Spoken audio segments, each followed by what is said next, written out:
residency journey is filled with many obstacles. One of those obstacles is depression. If you apply to residency once and you don't get in, you can get depressed. If you apply to residency another time you don't get in, you can get even more depressed. And sometimes even if you haven't applied to residency and you speak to other people around you and you listen to people in the forums, you listen to people online, you find that there are people that applied and have scores better than you still did not make it into residency. So then you look at yourself and then you get depressed. I want to share with you how I dealt with not matching into residency and how I kept myself mentally so that I was able to match into residency. For those of you that have felt what I'm saying, comment down below. What's up guys, my name is Dr. Safo Asante. I'm the successful IMG, successful because I matched, and I'm here so that you guys can match into residency as well. I am an urgent care physician that works in the US, and on top of that, I help people to match into residency through my videos and through mentorship.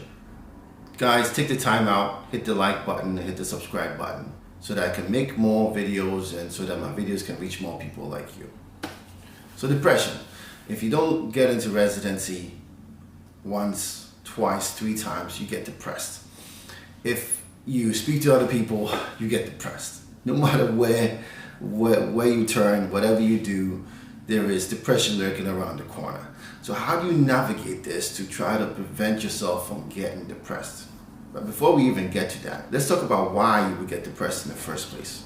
Think about what you've been through so far. If you're applying to residency, you've been through probably elementary school, high school, college, and now you're applying. Or some of you have even done your master's.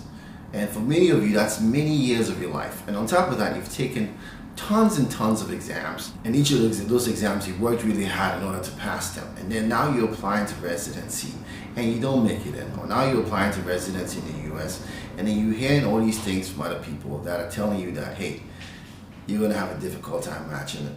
That people with your profile didn't make it into residency. You're going to get depressed. It makes sense. You're going to get anxious. You're going to feel like you can't do it. The problem with feeling like you can't do it is that you don't push yourself as hard as you should be pushing yourself. You don't work as hard as you feel like not as hard as you feel like, but as hard as you should be working. So think about this scenario. When you are trying to get to a gas station that's about 4 miles away. If you don't drive 4 miles, you're not going to get there. If you drive 1 mile, you're not going to get there. If you drive 2 miles, 3 miles, you're not going to get there. You have to put in the right amount of effort, the right amount of activity, and you have to do the right things in order to match. Just because you're attempting to match doesn't mean that you're doing the right things. It doesn't mean that you're doing enough to match. Now, the problem with depression is it can impact the amount of effort that you put into matching. You have to try to stave off that anxiety, that depression, that feeling that you are not good enough to match into residency in the US. In a worst case scenario, you might even start to feel that, hey, you should give up. And I've had friends that just gave up because that depression sank in hard. What's the best way to avoid this from happening? Match right away. Do everything right away. But for some of us, we're not that lucky. Either one, we've heard too much and we've seen that people with our profile are not matching.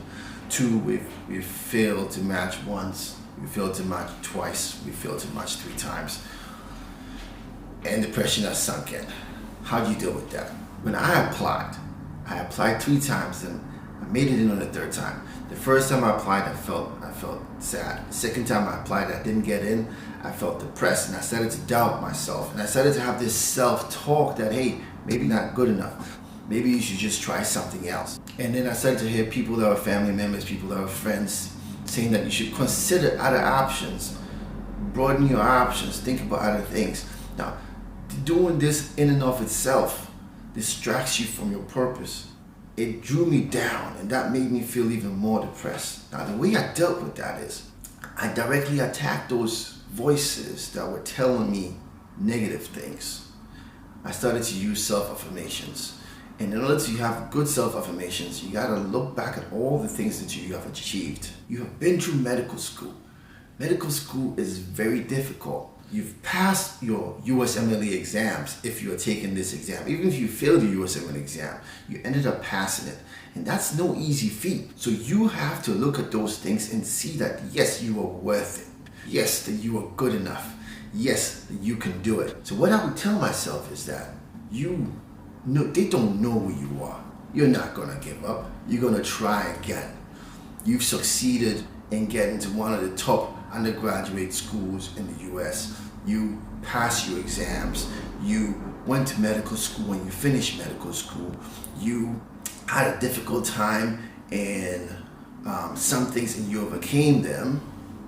So getting into residency is something that you can do. And that's basically what I would tell myself. Now, I wouldn't tell myself that all the time, but every now and then I would remind myself that I am that guy. And I want you guys to remind yourself that you are that guy or that girl, that you can do it.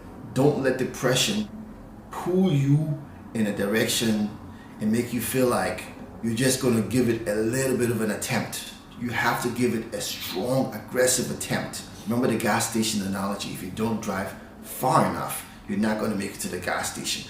Just like if you don't put all the effort that you need to put in to get into residency, you're not going to get into residency. Hey, you've used a mentoring service before, but you haven't used Dr. Safo Asante's mentoring service. You haven't used my mentoring service, so you're not good enough. No.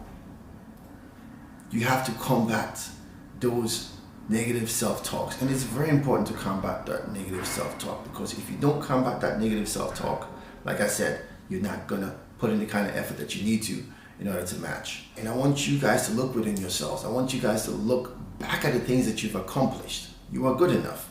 Just because you didn't match doesn't mean that you're good enough. I want people to remember that the reason why everybody has a difficult time getting into residency is not because of your worth or not. It's because of how you approach the match, and finally because there are not enough positions for everybody. So somebody has to get left out. So it's how you approach the match and the things that you do that will help you match into residency.